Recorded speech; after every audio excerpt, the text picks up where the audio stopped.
Hello all, welcome and welcome back to my YouTube channel. आज के इस video में हम हिंदी साहित्य का सरल इतिहास डॉक्टर विश्वनाथ त्रिपाठी द्वारा रचित पुस्तक के अंशों को पढ़ने वाले हैं। और इससे पहले क्लास में हमने आदिकाल के जो पोर्शन है उसको कंप्लीट कर लिया था और प्लेलिस्ट इसके लिए अलग बना दी गई है। अगर आप चाहें तो प्लेलिस्ट के ज़रिए भी वीडियो को ढूंढ सकते हैं, ठीक है। अदरवाइज़ आई बटन में भी अभी मैं शेयर कर दूंगी, तो आप वहाँ से भी अपने जो वीडियोस हैं, जो आपको वीडियोस ज़रूरी लगे, यानी भक्तिकाल या आदिकाल में से जो भी आपको वीडियो जो आपने कंप्लीट नहीं किया है उसे कंप्लीट कर सकते हैं, ठीक है। तो आज के इस वीडियो में हम कवर करने वाले हैं, चूँकि पिछली क्लास में हमने भक्तिकाल का जो सामान्य परिचय है, ठीक है, यानी भक्ति साहित्य के रूपात्मक स्रोत तक हमने जो कुछ पोर्शन जो है वो कंप्लीट कर लिया था एमसीक्यूज़ फॉर्म में। अब हम इस पोर्शन में से कुछ इम्पॉर्टेंट तथ्य हैं उसे देखेंगे और आज हम निर्गुण भक्ति धारा जो है उसे कंप्लीट करने वाले हैं। तो स्टार्ट करते हैं वीडियो को और चलते हैं अपने मेन पीडीएफ पे।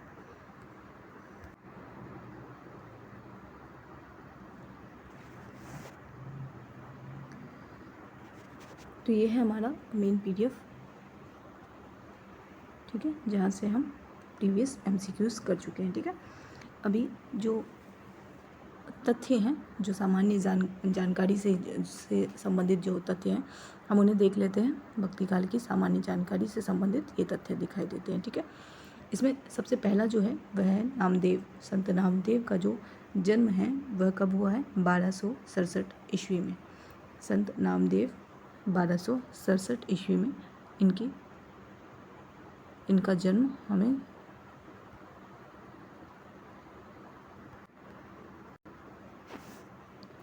ये जन्म नहीं, ये समय है, ठीक है। 1267 भी कह सकते हैं या फिर हम इसे 13वीं सदी अप्रॉक्स में मानकर चलते हैं, ठीक है। 13वीं सदी में हमें नामदेव जी की रचनाएं दिखाई दे रही हैं महाराष्ट्र में, है ना। जो नामदेव जी हैं वो कहाँ के हैं? महाराष्ट्र के हैं, ठीक है। तो ये एक पॉइंट था। अगला हम देखते हैं कि मध्यकाल पर मुख्य रूप से काम करने वाले इरफान हबीब और रामशरण शर्मा हैं, ठीक है। तो ये जो भी तथ्य हैं ये सब कुछ आपका विश्वनाथ त्रिपाठी की पुस्तक हिंदी साहित्य का सरल इतिहास से है। तो नामदेव का जो समय है वो 1267 ईस्वी में या 13वीं शताब्दी कह सकते हैं, 13वीं सदी कह सकते हैं। मध्यकाल पर मुख्य रूप से काम करने वाले कौन दो हैं? एक इरफान हबीब हैं और दूसरे रामशरण शर्मा हैं। अगला पॉइंट है भक्तिकाल की दो धारा जो है वह है शगुन और निर्गुण धारा। शगुन में अगर हम बात करें तो राम और कृष्ण की धारा है, यानी कि रामाश्रयी शाखा एक और एक कृष्णाश्रयी शाखा। निर्गुण की बात करें तो निर्गुण में एक प्रेमाश्रयी शाखा है, दूसरा ज्ञानाश्रयी शाखा, ठीक है। अगला देखते हैं, अगला पॉइंट है दोनों धारा का उद्देश्य क्या है? भगवत विषयक रति व अनन्यता। ये हमने एमसीक्यूज़ फॉर्म में भी देखा था। अगला पॉइंट हम देखते हैं सगुन मतवाद के अनुसार विष्णु के कितने अवतार हैं? तो विष्णु के 24 अवतार हैं। सगुन मतवाद के अनुसार कितने हैं? विष्णु के 24 अवतार हैं। अगला पॉइंट हम देखते हैं, अगला पॉइंट है भक्ति के प्रमुख संप्रदाय कितने थे? 4 थे। कौन कौन से थे? श्री थे, ठीक है, श्री है, ब्रह्म है, रुद्र है और सनकादि है ना। ये 4 संप्रदाय थे। सनकादि ये हमने पढ़ा था प्रीवियस क्लास में। इसे एक तरीके से हम रिपीटेड क्लास ही देख सकते हैं, यानी एमसीक्यूज़ फॉर्म में जो हमने किया था तथ्य याद, उसे हम पॉइंट वाइज देख रहे हैं, ठीक है। तो श्री संप्रदाय का जो मैंने बताया था कि जो इसके प्रवर्तक हैं या फिर इनके जो आचार्य हैं वो हैं रामानुजाचार्य। ब्रह्म संप्रदाय के मध्वाचार्य हैं। रुद्र संप्रदाय से संबंधित है विष्णु स्वामी। और सनकादि संप्रदाय जो है वो निम्बकाचार्य हैं और इसे निम्बार्क संप्रदाय भी कहा जाता है, ठीक है। इससे आप भलीभांति परिचित होंगे इन तथ्यों से, ठीक है। अगला हम पॉइंट देखते हैं। अगला पॉइंट है रामानुज की परंपरा में हुए, ठीक है। तो जो रामानंद है वो रामानुज की परंपरा में हुए। लेकिन अगर अब बात हो कि रामानंद के जो गुरु हैं वो कौन थे, तो वो थे राघवानंद, ठीक है। ये आपने देखा था, राघवानंद थे रामानंद के गुरु और रामानुज की परंपरा में ये आते हैं, ठीक है। अगला, इनका जन्म प्रयाग में हुआ। ठीक है, किनका जन्म प्रयाग में हुआ? रामानंद का जन्म जो है वो प्रयाग में हुआ। ये भी तथ्य याद रख रहे हैं। रामानंद के गुरु कौन है? राघवानंद। फिर से ये तथ्य आ गया, जो राघवानंद है वो कौन है? रामानंद के गुरु हैं। तो ये भी हमने प्रश्न कर लिया था। रामानंद को आकाश धर्मा गुरु कहा जाता है। ठीक है, अगर प्रश्न आए कि आकाश धर्मा गुरु किन्हें कहा जाता है, तो ये कहा जाता है रामानंद को। ठीक है, अगला पॉइंट देखते हैं।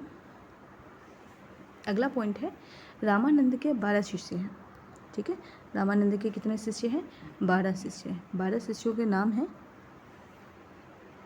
ठीक है, कभी कभी एग्जाम में क्या होता है, इसकी सीरीज को लगाना आ जाता है, यानी कि इस तरीके से, और कभी प्रश्न इस तरह से भी होते हैं कि इनमें से कौन रामानंद के शिष्य नहीं है। तो रैदास है, कबीर है, धन्ना है, सेना है, पीपा है, भावानंद है, नरहरियानंद है, सुखानंद है, अनंतानंद है, सुरसुरानंद है, पद्मावती है, सुरसरी है। ठीक है, तो ये 12 शिष्य किसके हैं? रामानंद के शिष्य हैं। अगला पॉइंट है मध्वाचार्य का जो जन्म है वो कहाँ हुआ है? गुजरात में हुआ है। मध्वाचार्य किस संप्रदाय से थे? ब्रह्म संप्रदाय से थे, है ना। ब्रह्म संप्रदाय के जो आचार्य कौन है? मध्वाचार्य हैं, और इनका जन्म कहाँ हुआ है? गुजरात में हुआ है। अगला पॉइंट देख लेते हैं हम। अगला पॉइंट है चैतन्य महाप्रभु। चैतन्य महाप्रभु हैं ब्रह्म संप्रदाय में दीक्षित। तो अगर ब्रह्म संप्रदाय से जुड़ाव अगर पूछा जाए कि इनमें से किन संतों का जुड़ाव हम ब्रह्म संप्रदाय से देखते हैं, तो उसमें एक नाम किसका जुड़ जाएगा? वो है चैतन्य महाप्रभु का। ठीक है, अगला पॉइंट देखते हैं हम। अगला पॉइंट है रुद्र संप्रदाय में हिंदी में पुष्टि संप्रदाय के रूप में जीवित हैं।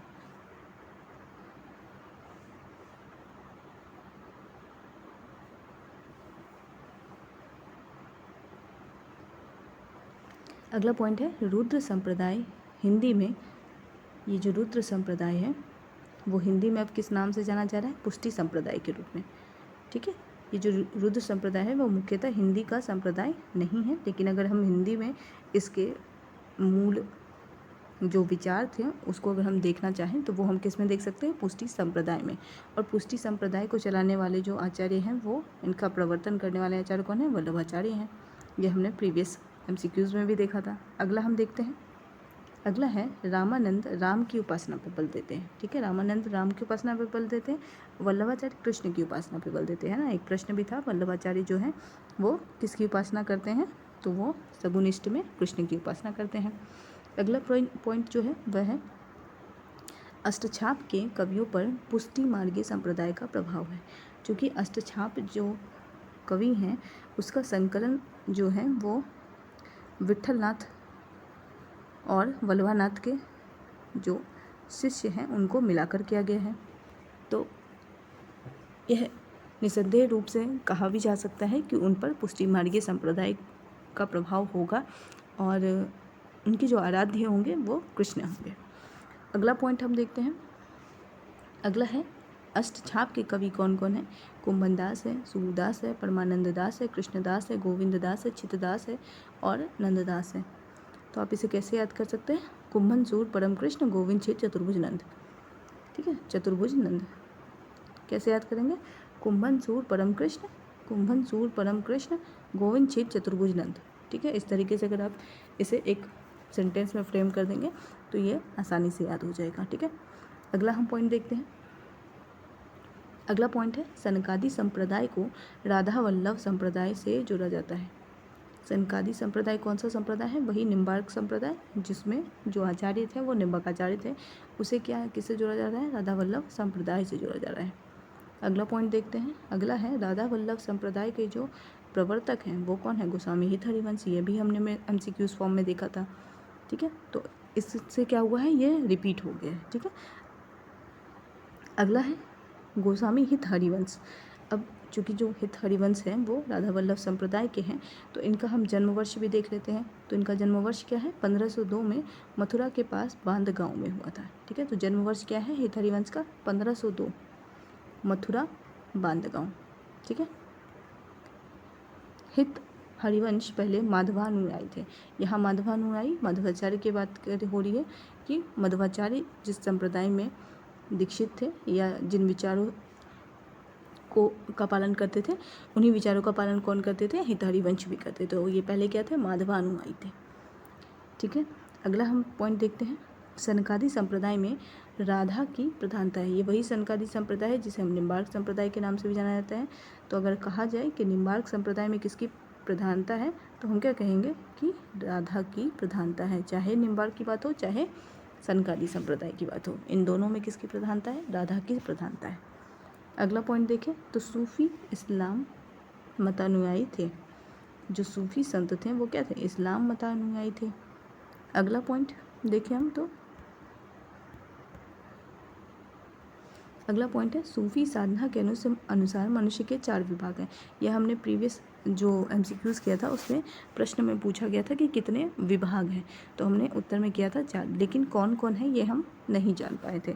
आज हम इस वीडियो में जानेंगे कि सूफी साधना के अनुसार मनुष्य के 4 विभाग कौन कौन से हैं। ठीक है, तो इसका जो सही उत्तर है या इसका जो सही रूप है वो देखें हम तो मनुष्य के जो 4 विभाग हैं वह है नफ्स। नफ्स यानी कि नफ्स का अर्थ होता है इंद्रिय। अक्ल था एक, अक्ल का अर्थ हुआ बुद्धि या माया। अगर क्लब की बात हो रही है तो क्लब क्या है? हृदय।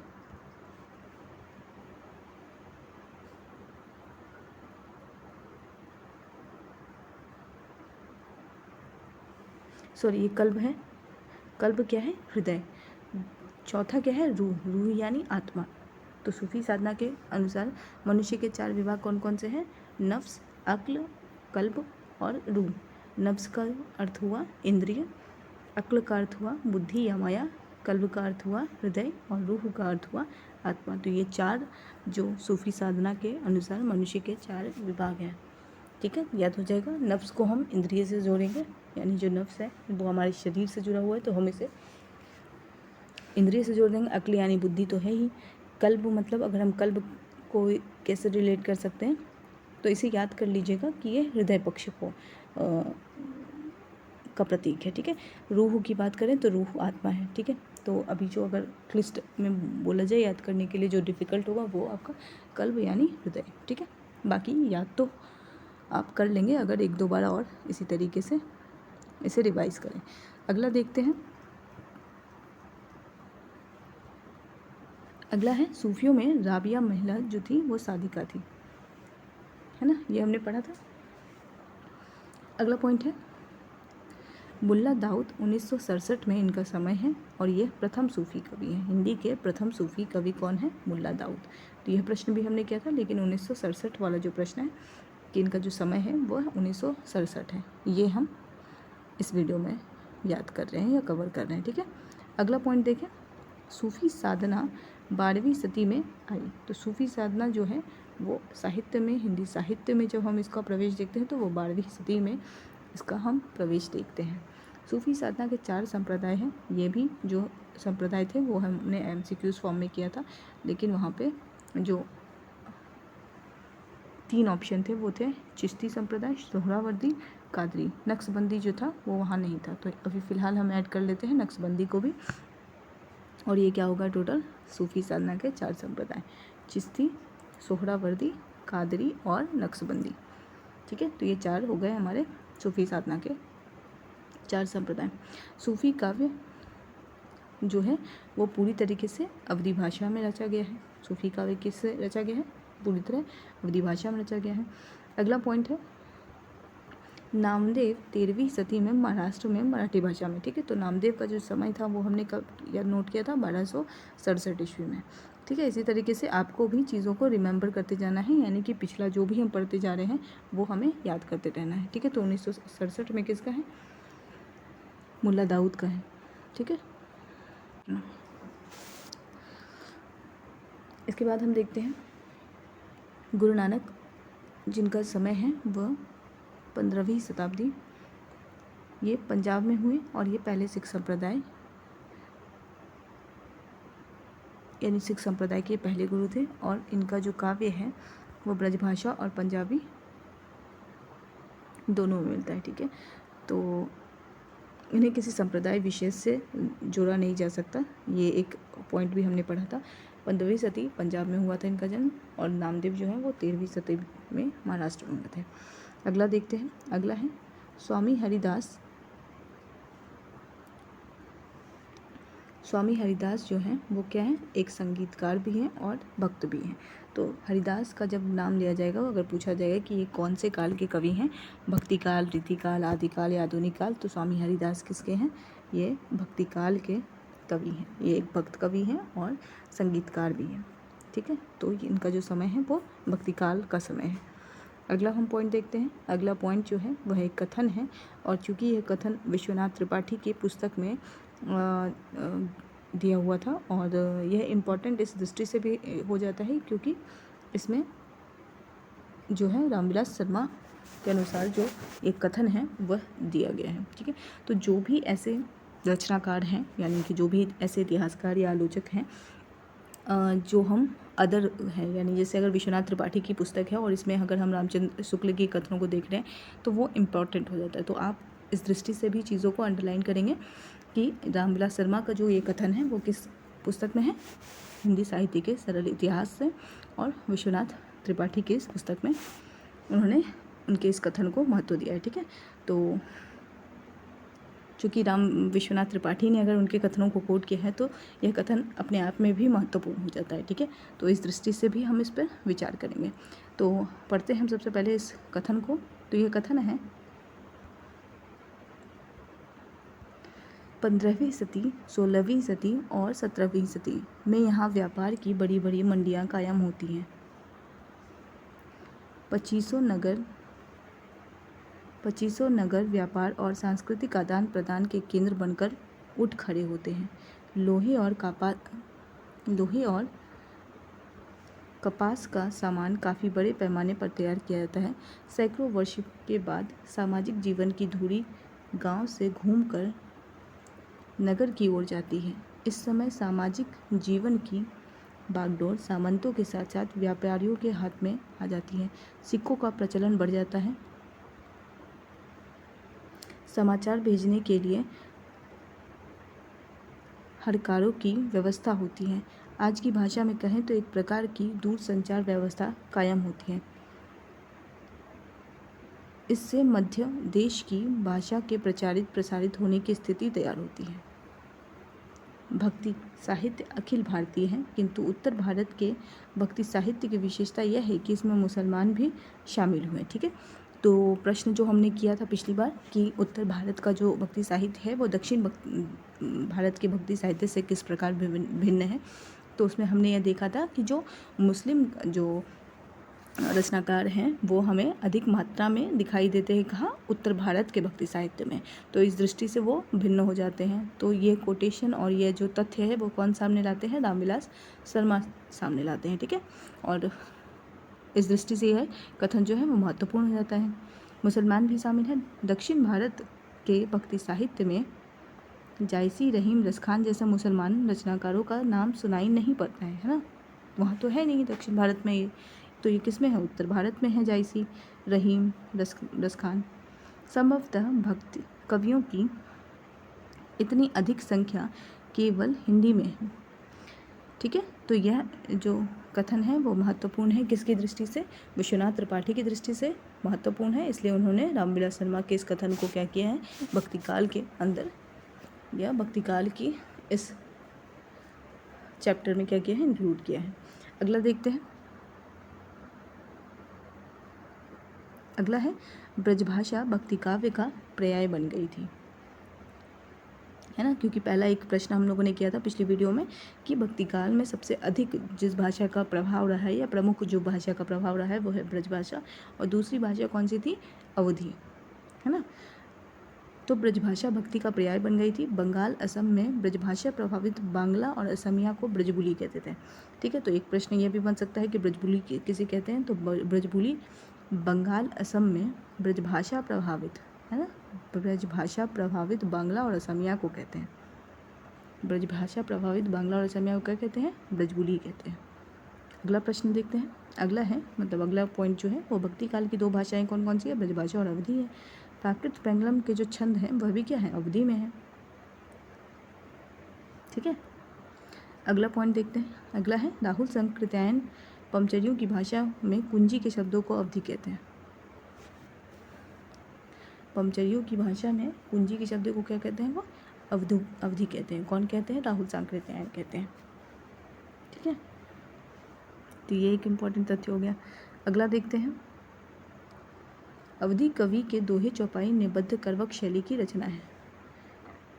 अवधि कवि के दोहे चौपाई कौन से अवधि कवि हैं? वो नीचे दिए गए हैं। इनके जो दोहे चौपाई निबद्ध करवक शैली की जो रचना है उसे हम देख लेते हैं। तो इनमें पहला जो नाम है वो भीम कवि है। भीम कवि का जो दोहे चौपाई निबद्ध करवक शैली की जो रचना है वो है क्या? दंगवे पुराण। भीम जो है वो दंगा करने जाएंगे, तो इस दृष्टि से हम इसे क्या कर सकते हैं? दंगवे पुराण से जोड़ सकते हैं। तो भीम कवि का क्या हो गया? दंगवे पुराण। अगला है सूरज दास। सूरज दास का क्या है? एकादशी कथा। तो इसे हम कैसे याद कर सकते हैं कि सूरज को देखकर हम क्या करेंगे? एकादशी की कथा कहेंगे। सूरज को देखकर हम क्या करेंगे? एकादशी की कथा कहेंगे। तो इस दृष्टि से क्या हो गया? सूरज दास और एकादशी कथा हो जाएगा। पुरुषोत्तम दास जो है वो क्या है? जैमिनी पुराण है। तो ठीक है, आजकल हम लोग देख रहे हैं कि जैमिनी जो है वो क्या हो रहा है? पुरुषों में उत्तम हो जाता है। इस तरीके से हम इसको रिलेट कर सकते हैं ना, यानी पुरुष को अगर हम मनुष्य मान लें तो मनुष्यों में उत्तम अब कौन होता जा रहा है? AI जेमिनी, है ना। इस तरीके से हम इसको रिलेट करके याद कर सकते हैं। तो पुरुषोत्तम का क्या हो जाएगा? जैमिनी पुराण। उसी तरीके से ईश्वर दास का सत्यवती कथा है। तो ईश्वर क्या होते हैं? ईश्वर सत्य हैं, तो ईश्वर का क्या हो जाएगा? सत्यवती कथा है। तो इस तरीके से हम चीज़ों को याद करके रिलेट करके याद कर सकते हैं। ठीक है, तो ये 4 जो रचना थी वह हमने कंप्लीट कर लिया और इसे इस तरीके से आप रिलेट करके याद कर सकते हैं। अगला जो है वो सरहपा का दोहा कोश है। ठीक है, ये रचना जो प्रश्न था वो क्या था कि सरहपा ने कोई प्रबंध काव्य रचा है या नहीं? तो ये प्रबंध काव्य नहीं रचा है, उन्होंने क्या रचना की है? दोहा कोश की है। दोहा कोश मतलब इनका संपादन हुआ है इनके। तो आज हम इस वीडियो में कवर करने वाले हैं निर्गुण धारा को। तो ये जो हमने पहले जो तथ्य किया है, तो जो प्रश्न छूट जाते हैं उनको मैं इसी तरीके से पॉइंट वाइज कवर करा दूंगी। ठीक है ना। मैंने कहा ना कि एक छोटी सी पुस्तक है, इसमें अगर हम ढूंढना चाहें तो कई प्रश्न मिल सकते हैं। ठीक है, तो एक एक यूनिट से, यानी कि अगर हम भक्तिगाल से चाहें तो 1000 प्रश्न बना सकते हैं, आदिकाल से चाहें तो 1000 प्रश्न बना सकते हैं। तो इस तरीके से अगर ढूंढें तो हमें महत्वपूर्ण जो प्रश्न हैं वो मिल सकते हैं। तो इसमें जो हम पहला प्रश्न हम देखते हैं। पहला प्रश्न जो है वह है निर्गुण काव्य की ज्ञानाश्रयी शाखा का प्रमुख कवि कौन है? तो इसका जो सही उत्तर हो जाएगा वह है कबीरदास। ठीक है, तो इस प्रश्न का उत्तर आप लोगों ने भी देख लिया। तो इस प्रश्न का सही उत्तर जो है वह क्या है? कबीरदास। ठीक है, अगला देखते हैं। अगला जो प्रश्न है वह है कबीर के निर्गुण भक्ति काव्य को ज्ञानाश्रयी इसलिए कहा जाता है क्योंकि वे अधिक बल किस बात पर देते हैं? ज्ञान पर देते हैं, इसलिए उनको ज्ञानाश्रयी शाखा कहा जाता है। कबीर के निर्गुण भक्ति काव्य को क्या कहा जाता है? ज्ञानाश्रयी शाखा कहा जाता है क्योंकि वह बल देते हैं ज्ञान पर। अगला देखते हैं। अगला प्रश्न है कबीरदास की प्रमुख रचनाओं में कौन सा ग्रंथ शामिल है? तो इसका सही उत्तर हो जाएगा क्या? बीजक, क्योंकि रामचरितमानस तुलसीदास का है, गीत गोविंद जयदेव का है, प्रभृति जो है इसके रचनाकार का नाम मुझे फ़िलहाल याद नहीं है और या फिर अज्ञात भी हो सकते हैं। ठीक है, तो कबीरदास की प्रमुख रचनाओं में से कौन सा ग्रंथ शामिल है? बीजक है।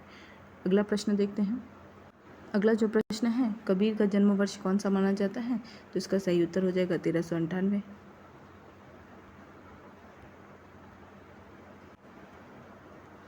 कबीर का पालन पोषण किस समुदाय में हुआ था? तो ये जुलाहा समुदाय थे। ठीक है, जुलाहा परिवार में इनका जन्म हुआ था, या कह सकते हैं पालन पोषण हुआ था। ठीक है, अगला देखते हैं। प्रश्न है कबीर की मृत्यु कब और कहाँ मानी जाती है? तो इसका सही उत्तर हो जाएगा 1505, जिला बस्ती। ठीक है,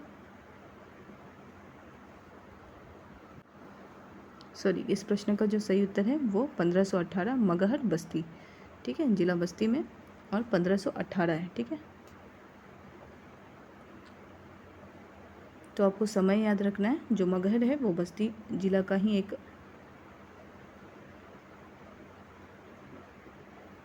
स्थान है। तो 1518 है इनकी मृत्यु। ठीक है, अगला प्रश्न देखते हैं। कबीर के गुरु के रूप में किस संत का उल्लेख विवादित है? ठीक है, किस संत का उल्लेख विवादित पूछा जा रहा है। तो हमें पता है कि रामानंद जो है उनके 12 शिष्यों में कबीर भी शामिल है, लेकिन जब यहाँ बात करें विवादित जो गुरु हैं इनके, यानी कि शेख तकी हैं।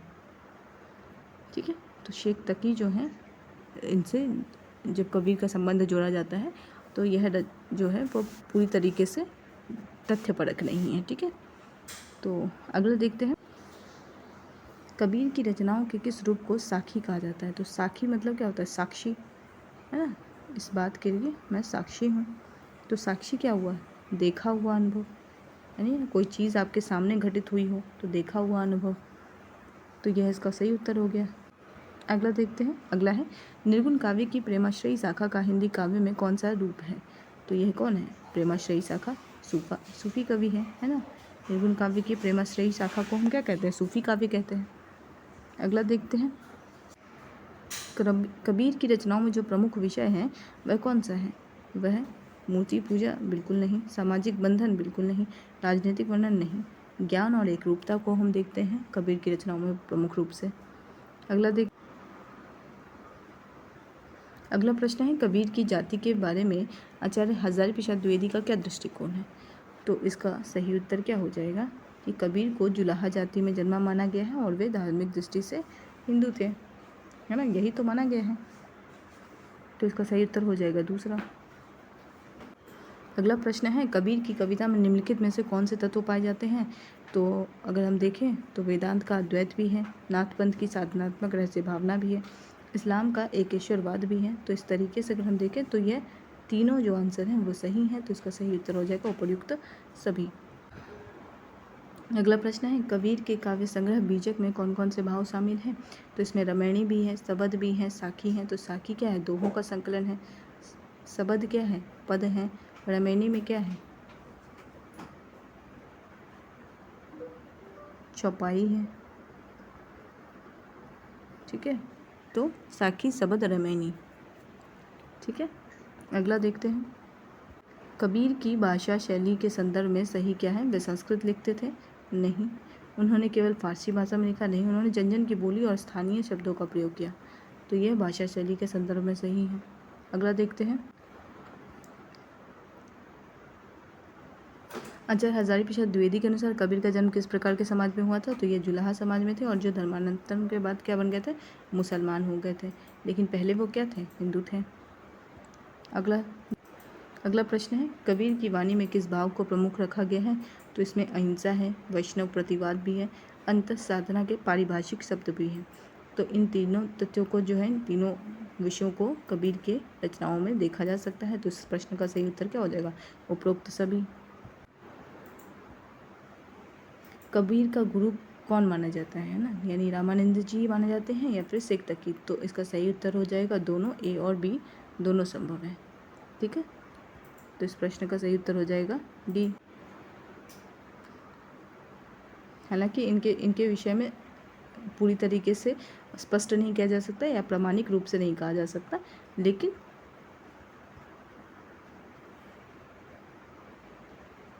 कुछ विद्वानों के आधार पर शेख तकी को भी उनका गुरु माना गया है।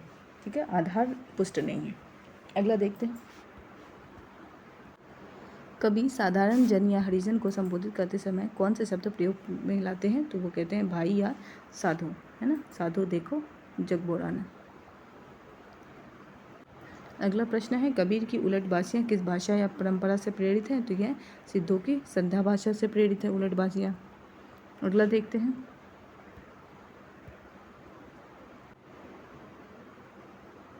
कबीर के अनुसार जीवन की सार्थकता किसमें निहित है? कर्मकांड में नहीं, शास्त्रों के नियमों में नहीं, योग साधना में नहीं, भक्ति और भगवद विषयक रति में।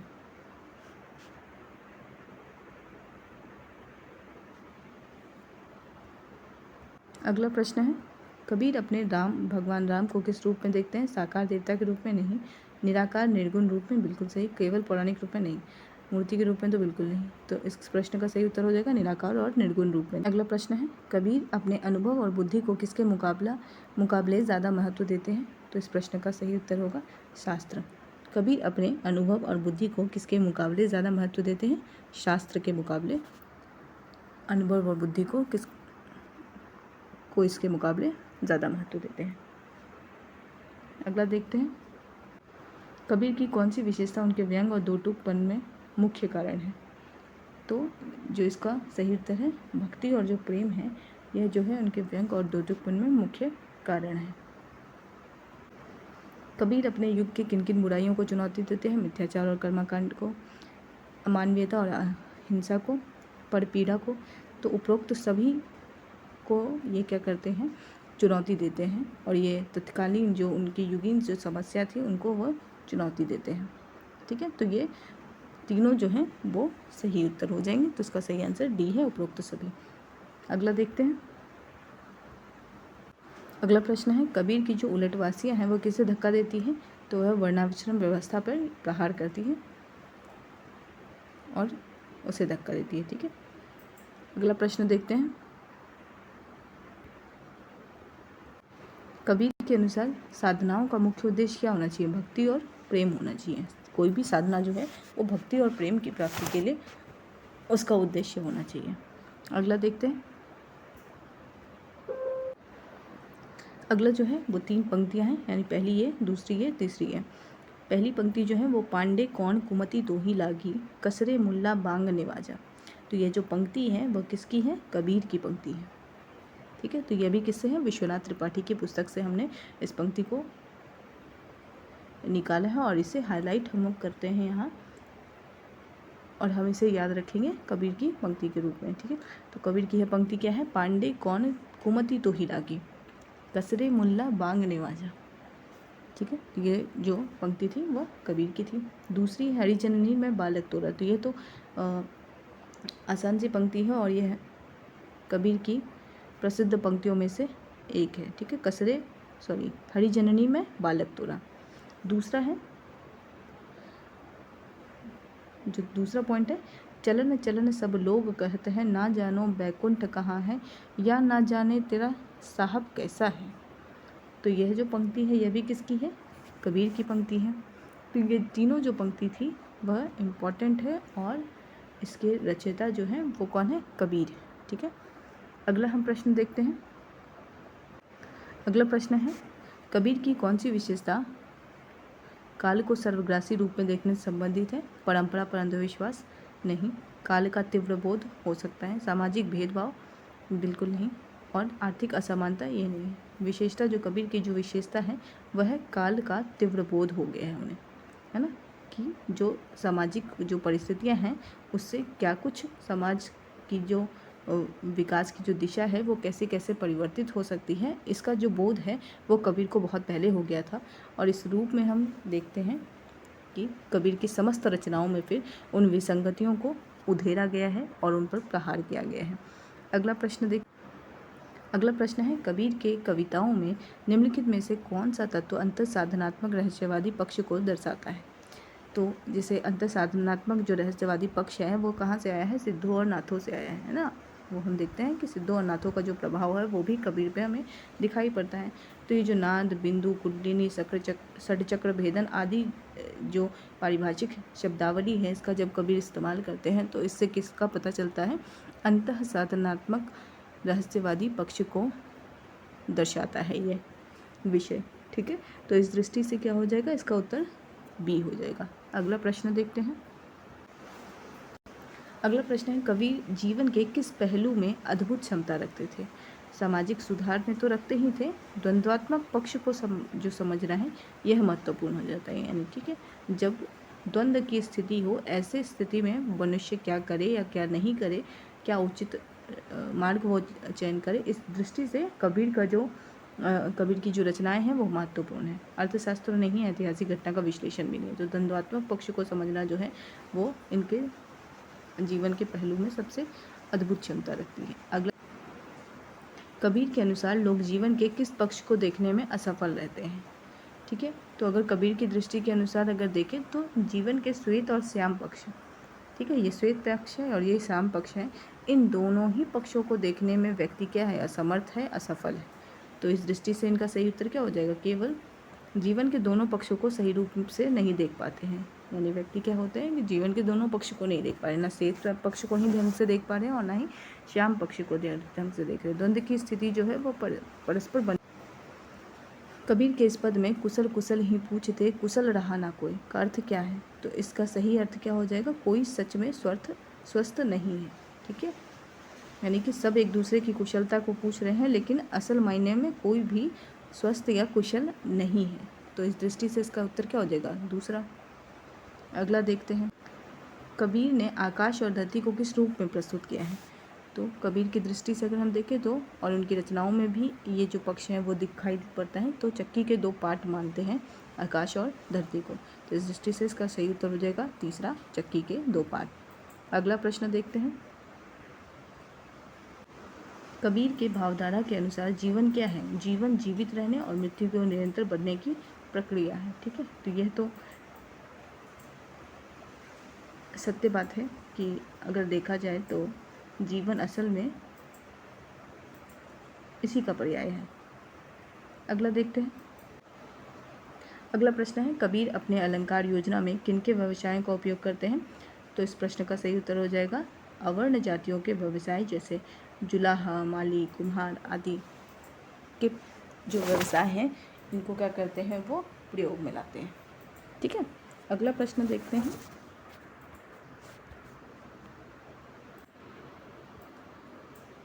कबीर की भक्ति और कालबोध की भावना किस प्रकार के भावबोध के निकट लगती है? तो यह आधुनिक भावबोध है। ठीक है ना, यानी भक्ति जो है वो कालबोध के अनुरूप हो, तो ये क्या है? आधुनिक भावबोध है। अगला,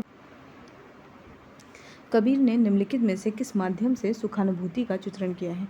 युद्ध और शास्त्र नहीं, औद्योगिक क्रांति नहीं, राजनीतिक संघर्ष नहीं, समाधि, सत्संग और गुरु उपदेश और हरि भजन। इस दृष्टि से उन्होंने क्या कहा है कि जीवन के जो सुखानुभूति है उसे प्राप्त किया जा सकता है या उसे अनुभूत किया जा सकता है। अगला प्रश्न देखते हैं, जो है वह कबीर की पंक्ति ही है, यानी तथ्य के रूप में हमने इसे लिया है। कुशल कुशल ही पूछते कुशल रहा ना कोई। तो यह पंक्ति किसकी है? कबीर की है।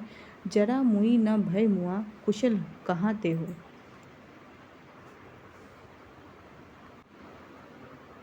ठीक है, तो पंक्ति है इस तरीके से, कुशल कुशल ही पूछते कुशल रहा ना कोई, जरा मुई ना भय मुआ कुशल कहाँ ते हुए, चलती चाकी देख कर दिया कबीरा रोए, 2 पाटन के बीच में साबुत बचा न कोई, सतगुरु हमसू रीझ कर कहा एक प्रसंग,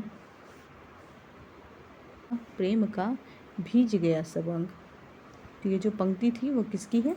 कबीर की पंक्ति है। कुशल कुशल ही पूछते कुशल रहा ना कोई, जरा मुई न भय मुआ कुशल कहाते हुए, चलती चाकी देख कर दिया कबीरा रोए, 2 पाटन के बीच में साबुत बचा ना कोई, सतगुरु हमसू रीझ कर कहा एक प्रसंग, बादल बरसा प्रेम का भीज गया सब अंग। तो ये पंक्ति क्या है? अगला है, रैदास किस संत के शिष्य कहे जाते हैं? तो रैदास भी क्या है? रामानंद की 12 शिष्यों की परंपरा में सम्मिलित है। अगला देखते हैं, अगला जो है वो रैदास की जो पद हैं वो सतबानी और गुरु ग्रंथ साहब में संकलित है। ठीक है, तो ये 2 इम्पॉर्टेंट क्या हो गए? तथ्य हो गए हमारे। अगला देखते हैं, अगला जो पॉइंट है वो भी तथ्य के रूप में है। जाके कुटुंब सब ढोर डवंत है, डवंत फिरहूँ अजहूँ बनारसी आस पासा, आचार्य सहित विप्र करहीं दंड उति तिन तनय, रविदास दासानु दासा रैदास। तो रैदास का जो पूरा नाम है वो कह सकते हैं संत रविदास भी है। ठीक है, तो यह भी एक तथ्य है, इसे आप अपने नोट्स में शामिल कर सकते हैं। ठीक है, तो संत रैदास जो है उनका मूल नाम क्या हो गया? संत रविदास हो गया। अगला देखते हैं, ये जो पंक्ति है वो रैदास की पंक्ति है। अगला देखते हैं, अगला प्रश्न है, रैदास के कितने पद गुरु ग्रंथ साहिब में संकलित है? तो इस प्रश्न का सही उत्तर हो जाएगा 40 पद। तो रैदास के कितने पद गुरु ग्रंथ साहिब में हो गए? 40 हो गए। अगला प्रश्न देखते हैं, अगला प्रश्न है, रैदास की भाषा की विशेषता क्या है? तो ये सरल है, प्रवाहमयी है और गेय है। अगला प्रश्न है, गुरु नानक का जन्म कब और कहाँ हुआ था? तो इस प्रश्न का सही उत्तर जो होगा वह है तलवंडी ग्राम, लाहौर, 1469 ईस्वी। ठीक है, तलवंडी गांव ग्राम लाहौर। अगला देखते हैं, अगर इसी में मृत्यु को प्रश्न पूछा जाए कि नानक की मृत्यु कब हुई, तो नानक की मृत्यु हुई है, नानक की मृत्यु जब पूछा जाएगा तो मृत्यु इनकी हो गई है 1538 में, और अगर जन्म की बात हो तो वह 1469 में हुई है, तलवंडी ग्राम लाहौर में हुई है, और मृत्यु का वर्ष क्या है 1538। अगला देखते हैं, अगला प्रश्न है, गुरु नानक ने किस प्रकार की भक्ति का प्रचार किया था। तो सगुण देवी देवताओं की पूजा नहीं, कर्मकांडों का पालन नहीं, मूर्ति पूजा नहीं, निर्गुण ब्रह्म की भक्ति जो है वो हमें नानक की भक्ति में भी दिखाई देती है। अगला प्रश्न है, गुरु नानक को उनके पिता का नाम क्या था। गुरु नानक के पिता का क्या नाम था, तो इनके पिता का नाम था कालूचंद्र खत्री। अगला प्रश्न देखते हैं, गुरु नानक ने किस धार्मिक व्यवस्था और प्रथाओं का विरोध किया है। इन्होंने भी वर्णाश्रम व्यवस्था और कर्मकांडों का विरोध किया है। इस प्रश्न का सही उत्तर हो जाएगा बी। गुरु नानक ने अपनी यात्रा के दौरान किन किन स्थानों तक का दौरा किया है, तो इस प्रश्न का सही उत्तर हो जाएगा केवल भारत में नहीं, चीन और जापान, अफ्रीका नहीं, मक्का मदीना तक इन्होंने क्या की है, अपनी यात्रा की है। ठीक है, तो कहा ना, ऐसे गुरु नानक के विषय में एक MCQs हमने किया था ना कि इन्हें किसी संप्रदाय विशेष में हम बांध कर नहीं देख सकते। ठीक है, इन्हें जो भी तथ्य लगा कि यह सामाजिक जीवन के लिए उपयोगी हो सकता है, उन्होंने सभी संप्रदायों से उन तत्वों को ग्रहण किया है। ठीक है, तो इस प्रश्न का सही उत्तर हो जाएगा बी। अगला देखते हैं, इनके साथ शिष्य रागी नामक मुस्लिम रहते थे। ठीक है, एक रागी थे जो मुसलमान थे, वो इनके शिष्य थे, जो इनके द्वारा रचित पदों को गाते थे। गुरु नानक ने सिख धर्म का प्रवर्तन किया। ठीक है, तो नानक का एक मुस्लिम शिष्य अगर हम पूछा जाए तो वो कौन है, रागी, और इनके साथ वो हमेशा रहते थे। तो इस प्रश्न का सही उत्तर क्या हो जाएगा, सॉरी, एक तथ्य के रूप में अगर हम इसे याद रखना चाहें तो याद रख सकते हैं। ठीक है, अगला प्रश्न है, मीराबाई को किस संत की शिष्या माना जाता है। तो जैसे मैंने पहले कहा कि रैदास की जो शिष्या मानी जाती है वो मीराबाई है, और रैदास के विषय में हमने एक MCQs किया था जिसमें एक तथ्य था कि रैदास ने सिर्फ पुरुषों को शिक्षित किया, तो जो वो तथ्य था वो गलत था, क्योंकि उन्होंने मीराबाई को भी शिक्षित किया है। अगला देखते हैं, जो प्रश्न है वह है, दादू दयाल का जो जन्म वर्ष है वो किस वर्ष में हुआ। तो इस प्रश्न का सही उत्तर हो जाएगा 1544 ईस्वी। अगला प्रश्न है, गुरु नानक की कौन सी प्रमुख रचनाएं हैं। तो जपूजी है, आज दीवार है, राहिरास है और सोहिला है। तो ये चारों जो हैं वो नानक की रचनाएं हैं। दादू दयाल किस भाषा से प्रभावित हिंदी में अपनी रचनाएं करते थे। तो इनकी जो भाषा थी वो पश्चिमी राजस्थानी से प्रभावित हिंदी थी। अगला प्रश्न है, दादू दयाल के शिष्यों ने उनकी रचनाओं का संग्रह किस नाम से किया था। तो रचनाओं का संग्रह जो है वह हरडेवानी के नाम से भी है। ठीक है, हरडेवानी के नाम से इनका रचना है। अगला प्रश्न है, नानक ने कौन सी शैली अपनाई। तो नानक ने दोहा शैली अपनाई है। अगला प्रश्न है, दादू दयाल के उपदेश किस विषय के लिए प्रसिद्ध है। तो दादू दयाल के जो विषय हैं वो जात पात और हिंदू मुसलमान की एकता के विषय से के लिए प्रसिद्ध है। ठीक है, अगला है, गुरु नानक देव के उत्तराधिकारी गुरु कवियों में कौन शामिल नहीं है। तो गुरु अमरदास है, गुरु अर्जुन दास है, गुरु दादू नहीं है, गुरु गोविंद सिंह है। ठीक है, तो अर्जुन देव है, गुरु अर्जुन देव है, अमरदास है और गुरु गोविंद सिंह है। ये तीनों जो है वो नानक के उत्तराधिकारी गुरुओं में शामिल है। अगला देखते हैं, जो प्रश्न है इसका प्रश्न है, दादू दयाल की कविता किस प्रकार की भाषा में होती है। तो इस प्रश्न का जो सही उत्तर है वह है जन साधारण के लिए सरल सहज भाषा में। अगला देखते हैं, अगला जो प्रश्न है वह तथ्यों के रूप में है और हम इसे कवर करते हैं। आदि गुरु ग्रंथ साहब के अंतर्गत महला नामक प्रकरण में इनकी वाणी संकलित है। यानी आदि गुरु ग्रंथ साहब के अंतर्गत जो महला प्रकरण है इसमें नानक की जो वाणी है वह संकलित है। ठीक है। गुरु नानक की जो वाणी है वह आदि गुरु ग्रंथ साहब में महला प्रकरण में संकलित है। जब प्रकरण पूछा जाएगा तो वो कौन सा प्रकरण है? महला प्रकरण। पुस्तक का नाम क्या है? गुरु ग्रंथ साहब। किनकी वाणी है? गुरु नानक देव की वाणी है। ठीक है। अगला पॉइंट हम देखते हैं, गुरु नानक की रचना जो है जपूजी, आसदीवार, रहीरास और सोहेला, ये हमने अभी किया है MCQ फॉर्म में। गुरु नानक की ही परंपरा में उनके उत्तराधिकारी गुरु कवि हुए। कौन कौन से गुरु कवि हैं? पहले हैं गुरु अंगद, जिनका जन्म 1504 में हुआ था, और दूसरे जो हैं, पहले गुरु कौन से हो गए? गुरु अंगद हैं। गुरु अंगद का जो जन्म है वो 1504 है। दूसरे गुरु हैं गुरु अमरदास, जिनका जन्म 1479 में हुआ है। गुरु रामदास है। रामदास का जो जन्म है वो 1514 में हुआ है। फिर गुरु अर्जुन देव हैं। गुरु अर्जुन देव का 1563 ईस्वी में हुआ है। उसके बाद गुरु तेग बहादुर हैं, जिनका जन्म 1622 ईस्वी में हुआ है।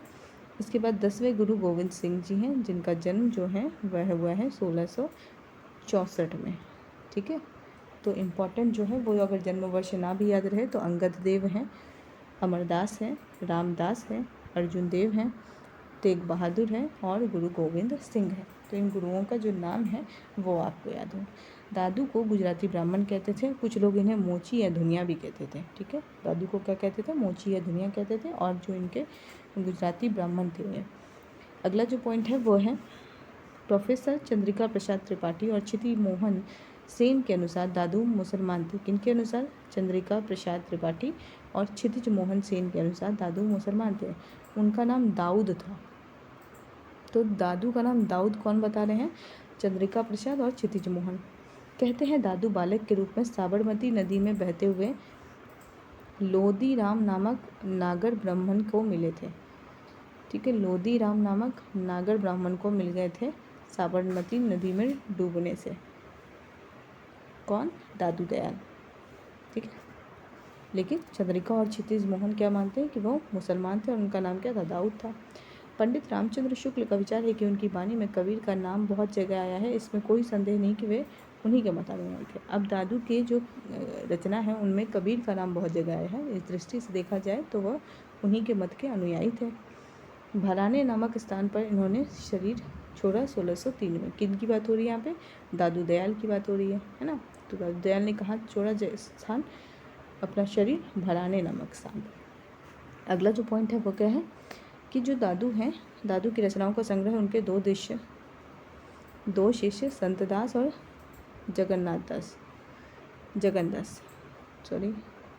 संतदास और जगन्नदास जो हैं, ये दोनों शिष्य ने हरडेवानी नाम से किया था, और रज्जब ने इनका जो संपादन है वो अंगवधु नाम से किया था। तो जब अंगवधु की बात आएगी तो रज्जब नाम आएंगे, जब हरडेवानी की बात आएगी तो संतदास और जगन्नदास आएंगे। तो ये तीनों जो हैं उनके क्या हैं? शिष्य परंपरा में आएंगे। अगला प्रश्न देखते हैं। अगला प्रश्न है, सुंदरदास का जन्म कब और कहाँ हुआ था? तो इस प्रश्न का सही उत्तर हो जाएगा 1596 में जयपुर के निकट दौसा में सुंदरदास का जन्म हुआ था। सुंदरदास के गुरु कौन थे? तो सुंदरदास के गुरु जो थे वो दादू दयाल थे। ठीक है। तो 1596 में जयपुर के निकट दौसा में इनका जन्म हुआ था सुंदरदास का, और जो सुंदरदास थे वो दादू उनके गुरु थे। सवाल है, अगला सवाल जो है, सुंदरदास ने कौन सी काव्य शैली में रचनाएं की हैं? तो इस प्रश्न का सही उत्तर हो जाएगा दोहे और गेय पद में। तो इस प्रश्न का सही उत्तर हो जाएगा कविता और सवैये में। ठीक है। सुंदरदास ने कौन सी काव्य शैली में रचनाएं की है? कविता और सवैये में। अगला प्रश्न है, सुंदरदास की जो भाषा है वो किस प्रकार की थी? तो यह भाषा परिमार्जित और कलात्मकता से युक्त थी। अगला देखते हैं। अगला पद है, रज्जब के पदों की कौन सी विशेषता सही है? तो भाषा में राजस्थानी प्रभाव अधिक और इस्लामी साधना के शब्द अधिक थे। रज्जब के पदों में कौन सी विशेषता है? तो यह इसमें भाषा राजस्थानी प्रभाव अधिक है और उसमें इस्लामी साधना के शब्द अधिक थे। सुंदरदास की सबसे प्रसिद्ध रचना कौन सी है? सुंदर विलास है। प्रश्न है, निम्नलिखित में से कौन सा संत नहीं है निर्गुण साधना की शाखा का? तो मलुकदास है, अक्षरानन्य है, हरिदास निरंजनी है, लेकिन सूरदास जो है वो निर्गुण साधना की शाखा के संत नहीं हैं। अगला देखते हैं। कबीर के पुत्र और शिष्य किस शाखा के माने जाते हैं? तो वो भी ज्ञानाश्रयी शाखा के माने जाएंगे। अब हम जो प्रश्न कुछ रह गए हैं उनको हम इन बिंदुवार तथ्यों में देख सकते हैं। सुंदरदास जो हैं वो 6 वर्ष की आयु में दादू के शिष्य हो गए थे। तो सुंदरदास के गुरु कौन थे? दादू दयाल थे। संत जगजीवन राम के साथ वे 10 वर्ष की आयु में काशी चले गए। तो संत जगजीवन राम भी कौन थे? सुंदरदास के शिष्य में गिने जाते हैं। अगला है, काशी लौटकर वे राजस्थान में शेखावटी के निकट फतेहपुर नामक स्थान पर रहते थे। ठीक है, कौन? दादू दयाल की बात हो रही है।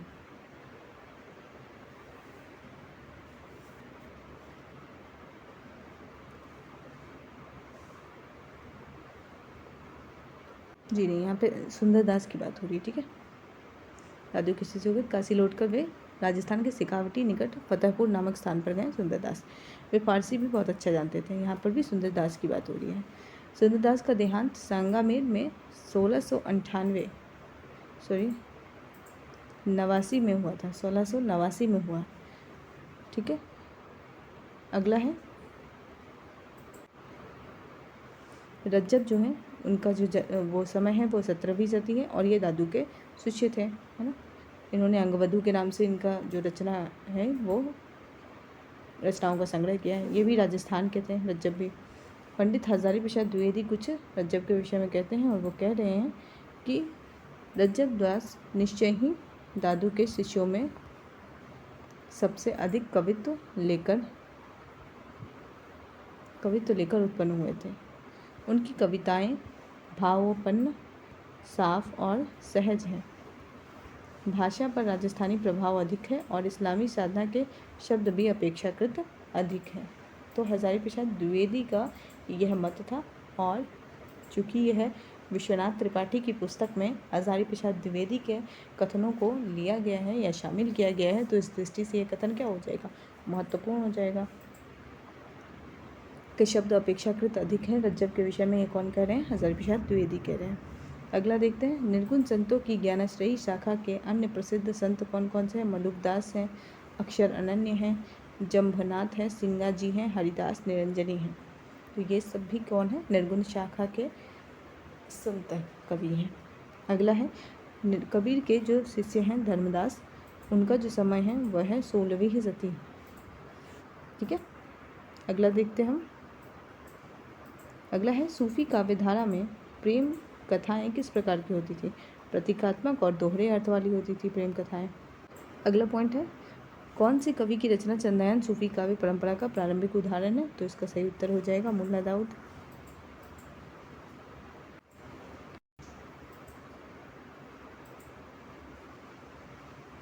अगला जो प्रश्न है इसका सही उत्तर होगा कुशल लाभ का डोला मारू रात दुहा किस सती की रचना है?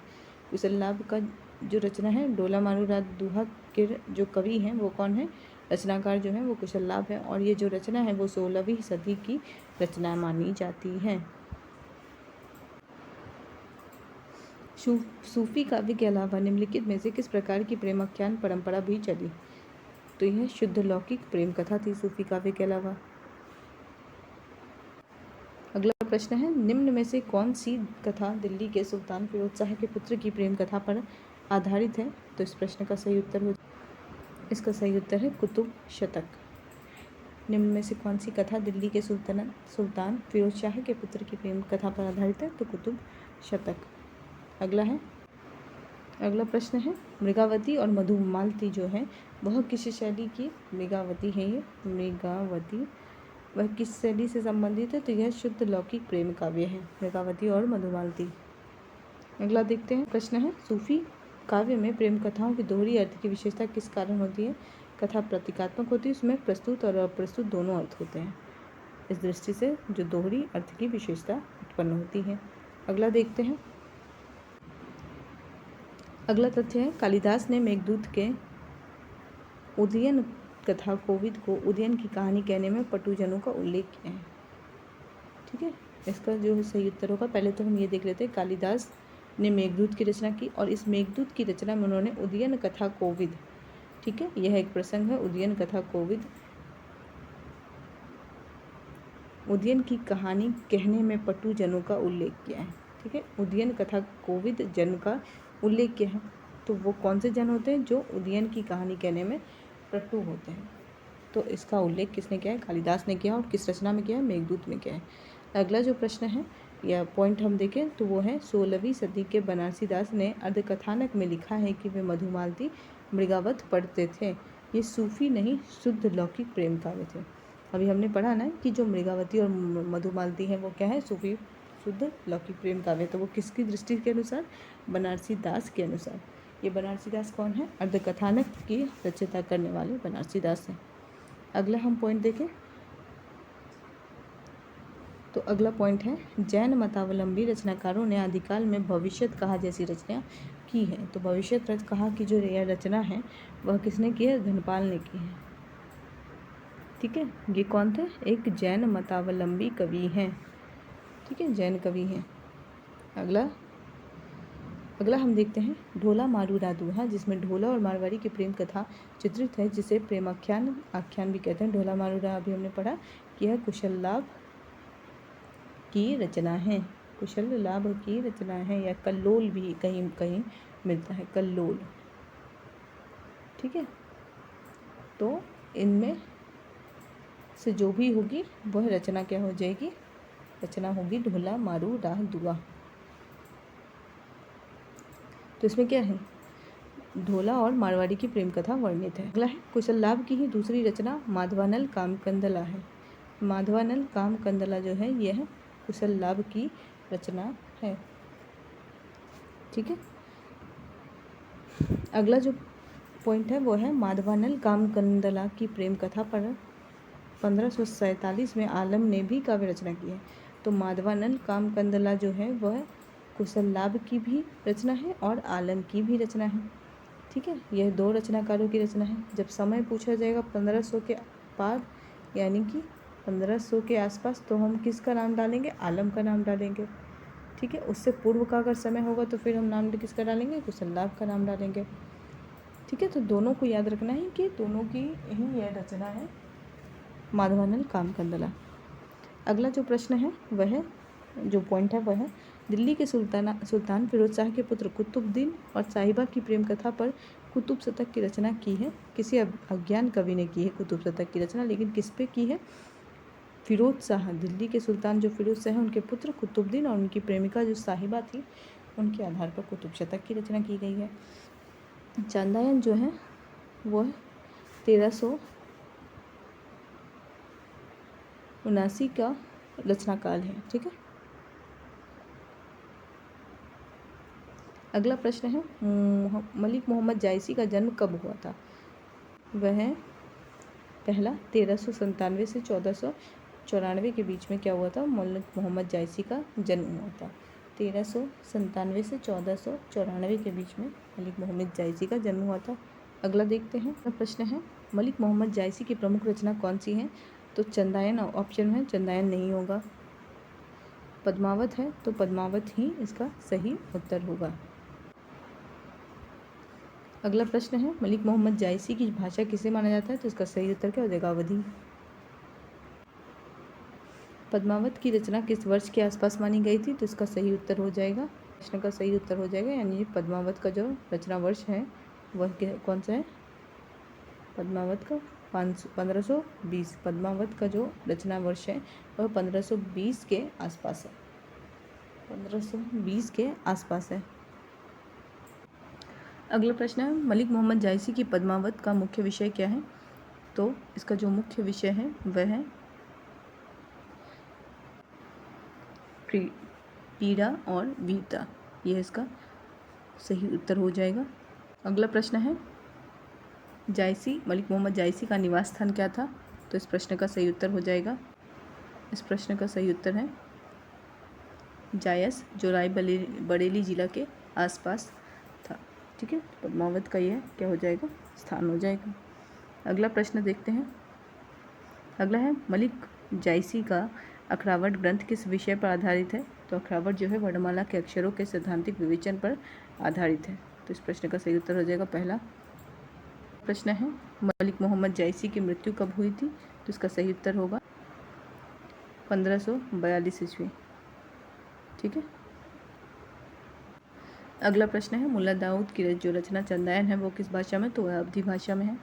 अगला प्रश्न है कुतुबन की जो रचना है मृगावती वह किस भाषा में है, वह भी अवधी में है।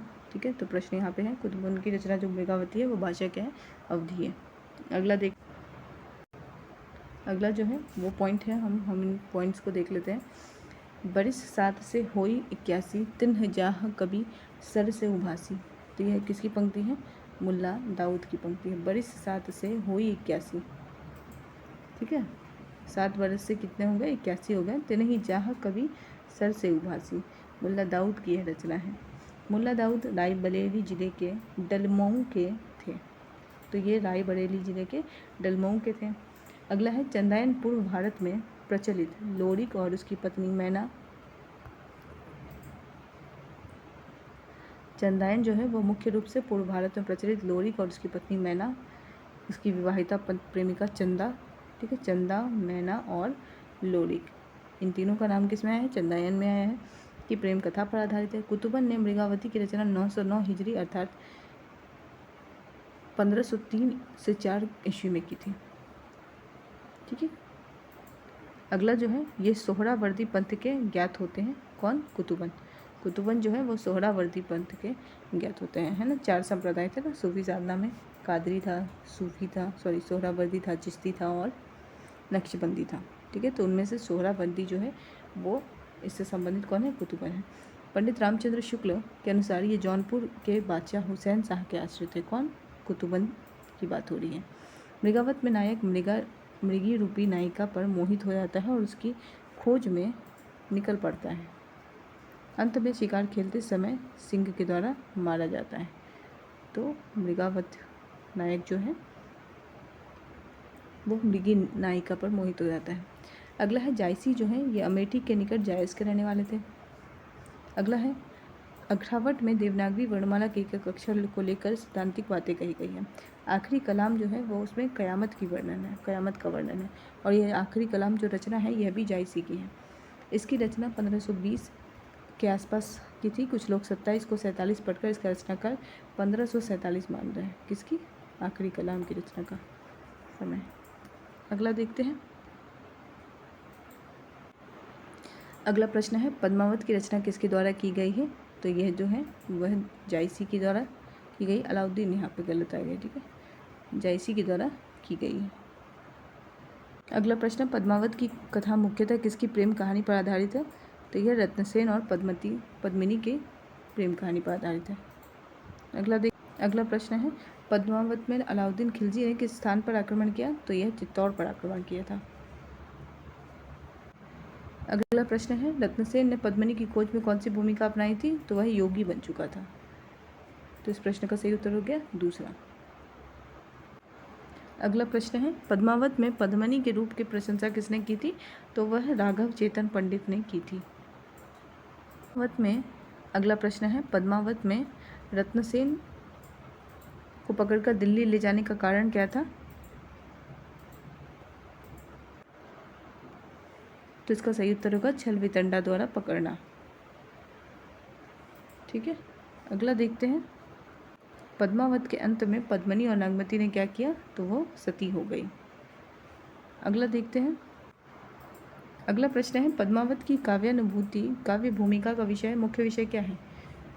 पद्मावत की काव्य भूमिका का मुख्य विषय क्या है, जीवन और जगत की विविधता तथा परस्पर विरोध, यह इसकी काव्य की भूमिका है। जायसी की दृष्टि में अल्लाह को किस रूप में प्रस्तुत किया गया है, तो वह विविध सृष्टि का कर्ता है। अगला प्रश्न देखते हैं। पद्मावत में अलाउद्दीन खिलजी द्वारा रत्नसेन को छुड़ाने वाले कौन थे, कि कारागार से, यानी अलाउद्दीन खिलजी के अगर हम कारागार से कहें उसको मुक्त कराने वाले कौन थे, रत्नसेन को, वो थे गोरा और बादल। अगला देखते हैं। अगला प्रश्न है किन्हे सी नाग मुखहि विपु बसा, किन्हे सी मंत्र हरह जहि डसा, किन्हे सी अमीय जियन जहि पाए, किन्हे सी विष जो मीचु तहि खाए, किन्हे सी अखी मीठी रस भरी, किन्हें सिकरई वेली बहुफरी। उपरोक्त पंक्तियों में जायसी वस्तुओं का परस्पर विरोध दिखा रहे हैं। ठीक है, तो उपरोक्त जो पंक्ति है इसमें क्या है, जायसी ने विरोध दिखाया है। उनकी दृष्टि सामाजिक विषमता की ओर भी जाती है और उन्होंने इस विषमता को इस पंक्ति में दिखाया। उन्होंने कहा है किन्हें सी कोई भिखारी कही धनी, किन्हें सी संपत्ति विपत्ति पुण्य धनी, काहू भोग भुगति सुख सारा, काहू भूख भवन दुख भारा। ठीक है, तो सामाजिक विषमता की अगर बात करें तो उन्होंने जायसी ने इन पंक्तियों में सामाजिक विषमता को दिखाया, और अगर वस्तुओं का परस्पर विरोध दिखाया तो वह इन पंक्तियों में दिखाया है। ठीक है, तो ये दोनों जो पंक्तियां हैं वो जायसी की द्वारा रचित है। अगला हम देखते हैं हीरामन शुरू में क्या कहता है, मानुष प्रेम भय बौकंठु नाही तो काह छाड़ भरी मोटी। तो ये जो पंक्ति है यह जायसी ने हीरामन जो तोता है उसके मुख से कहलवाया है। अगला प्रश्न है पद्मावत के कथानक की खास बात क्या है। तो इसमें केवल पद्मावत के कथानक की अगर खास बात बताई जाए तो यह है सुगठित एवं व्यवस्थित ग्रंथ है। ठीक है, अगला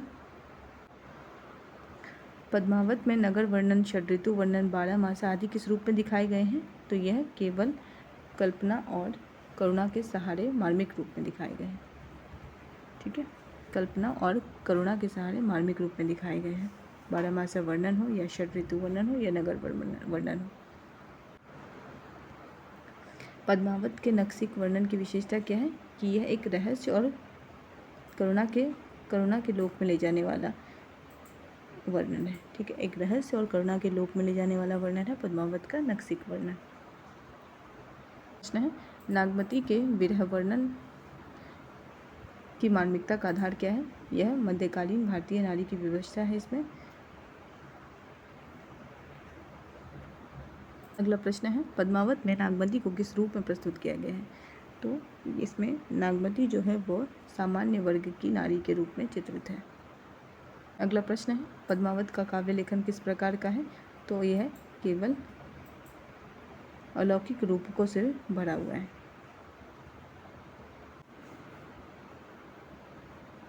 इस प्रश्न का सही उत्तर हो जाएगा लौकिक कथा के साथ अलौकिक परोक्ष संकेत भी पद्मावत में हमें दिखाई देते हैं। ठीक है, लौकिक कथा के साथ अलौकिक परोक्ष संकेत। ठीक है, अगला देखते हैं। अगला जो प्रश्न है वह है मानसरोदक खंड का वर्णन कैसे किया गया है।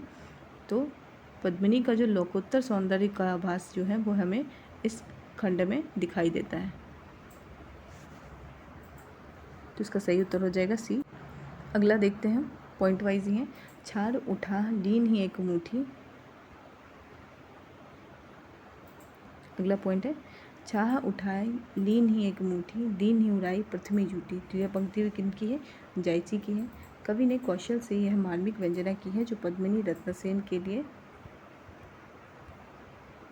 पारस रूप है, वही अलाउद्दीन जैसे के लिए मुट्ठी भर धूल है ना। तो ये जो पंक्ति जो अभी हमने ऊपर पढ़ा कि छाड़ उठाई लीन ही एक मुट्ठी, दीन ही उड़ाई प्रथमी जूटी। तो इसमें क्या है, जो पद्मिनी है वो रत्नसेन के लिए क्या है, पारस रूप है, लेकिन अलाउद्दीन के लिए क्या है, मुट्ठी भर धूल है। अगला पॉइंट है पूरब नक्षत्र सिर ऊपर आवा, हाँ बिन नौ हो मंदिर को छावा, बरसी मेघ जकोरी जकोरी, मोई दुई दे नैन चुवही जसोरी। तो यह नागवती वियोग खंड से है और ये जो रचयिता है इनके ये भी जो है जायसी हैं। मानसरोदक खंड का अगर की बात करें तो इसमें क्या है, पद्मिनी या पद्मावती का जो है रूप सौंदर्य वर्णित हुआ है और इसमें सरवर तीर पद्मनी आई, खोपा छोड़ी केस मुकुलाई। तो ये जो पंक्ति है वो किसका है, मानसरोदक खंड है और इसके रचयिता भी कौन है, जायसी हैं। अगला जो पॉइंट है वह है शशिमुख अंग मलई गिरिवासा, नाग निछाप लीन चौपासा। ठीक है, यही पंक्ति जो है इसी का विस्तार है। ये सरवर तीर पद्मनी आई, खोपा छेवरी केस मुकुलाई, शशिमुख अंग मलई गिरिवासा, नाग निझाप लीन है चौपासा, ऊ नहीं घटा पड़ी जग छाहा, शशि के शरण लीन है जनुराहा। तो ये क्या है, ये जो पंक्ति है और इसमें जो है पद्मावती का जो रूप सौंदर्य का जो वर्णन हो रहा है वह मानसरोदक खंड का यह अंश है। अगला है उन बानह अस को जो ना मारा, भेदी रहा सगड़ो संसारा। यह पंक्ति भी किसकी है, जायसी द्वारा रचित है। अगला जो पॉइंट है वो देख लेते हैं। पद्मावत को किस प्रकार का काव्य कहा जाता है? तो यह एक प्रतीकात्मक काव्य है। अगला, पद्मावत में निम्नलिखित में से कौन सा योग और साधना की प्रभावशीलता दिखाई देती है? तो हठ योग, कुंडलिनी योग एवं रसायन साधना दिखाई देती है। पद्मावत की भाषा पर अगर विचार करें तो यह किसकी भाषा है? इसकी भाषा जो है वह अवधी है। जायसी का प्रिय अलंकार अगर हम देखें तो जायसी का जो प्रिय अलंकार है वो क्या है? हेतुत्प्रेक्षा है। ठीक है, उत्प्रेक्षा है मूलतः, लेकिन इसमें जो है वह, अगर हम भेद की बात करें इसके, तो हेतुत्प्रेक्षा जैसे अलंकार है वो इनका प्रिय अलंकार है। अगला देखते हैं। अगला जो है, पद्मावत में अतिशयोक्ति किस प्रकार उपयोग की गई है? तो भाव सत्य को मार्मिक रूप में प्रस्तुत करने के लिए क्या किया गया है? इसमें अतिशयोक्ति का प्रयोग किया गया है। अगला देखते हैं। मंझन ने मधुमालती की जो रचना की है वह किस वर्ष की है? तो इसका सही उत्तर क्या हो जाएगा? 1545 ईस्वी में मधुमालती की रचना हुई है। अगला प्रश्न है, मधुमालती में नायक जो मनोहर है अपने द्वारा उपकृत प्रेमा से क्या संबंध स्थापित करता है? वह बहन कहता है उसे। अगला प्रश्न देखते हैं। सूफी काव्यों में प्रायः नायक की कितनी पत्नियां होती हैं? तो सूफी काव्यों में नायक की पत्नियां कितनी होती है? प्रायः 2 होती हैं। अगला प्रश्न है, सूफी निम्नलिखित में से कौन सा धार्मिक संप्रदाय पद्मावत की रचना के पीछे का प्रेरणा माना गया है? तो यह सूफी इस्लाम का जो संप्रदाय है वह इनके प्रेरणा का मूल कारण है। अगला है, पद्मावत में किस प्रकार का संदेश वैष्णव धर्म से जुड़ा पाया जाता है? तो अहिंसा और निरीहता का जो संदेश है वो वैष्णव धर्म से जुड़ा हुआ है। तो यह भूल गए हमारे, अगला जो है, वो पियु से कहो हो संदेश राहे भोड़ा हे काग, सो धनी बिरही जेई मुई तेक धुआं हम लाग। ठीक है, यह जो अंश है यह भी क्या है? नागमती के वियोग खंड से उद्धृत है यह अंश है, और इसके रचयिता भी कौन है? जायसी है। अगला है, उस्मान ने 1613 ईस्वी में चित्रावली की रचना की। शेख नबी ने 1619 में ज्ञानदीप की रचना की। कासिम शाह ने 1731 में हंस जवाहिर की रचना की, और नूर मोहम्मद ने 1744 ईस्वी में इंद्रावती और 1764 ईस्वी में अनुराग बासरी लिखा। तो ये सारे जो हैं ये प्रेमाख्यानक काव्य हैं। तो ये आप इसे महत्वपूर्ण मानिए और इसे इसके प्रकाशन वर्ष के साथ याद करने की कोशिश कीजिए। ठीक है, तो उस्मान का क्या हो गया? उस्मान चित्रावली है और इसका जो समय है वो 1613 है। शेख नबी जो है इनका जो है वो शेख नबी क्या करेंगे? ज्ञानदीप जलाएंगे। फिर कासिम शाह जो है वो क्या है? हंस जवाहिर है। कासिम शाह का क्या है? हंस जवाहिर है। हाँ, हंस जवाहिर है कासिम शाह का। नूर मोहम्मद जो है वह इंद्रावती है इनका 1744 में, और 1764 में क्या है? अनुराग बासरी भी है। तो इंद्रावती और अनुराग बासरी के राइटर कौन है? नूर मोहम्मद है। अनुराग बासरी में शरीर और जीवात्मा और मनोवृत्तियों को लेकर रूपक बांधा गया है। इन्होंने चौपाई बड़वे में इसे रखा है। ठीक है, इसकी रचना की है। चौपाई और बड़वे में इनकी के बीच दोहे ना रखकर बड़वे रखा। इन्होंने चौपाई और दोहे के बीच, चौपाइयों के बीच यानी कि चौपाई के बीच में दोहे नहीं डाले, इन्होंने क्या डाला है वहाँ पे? बड़वे डाला है, बड़वे।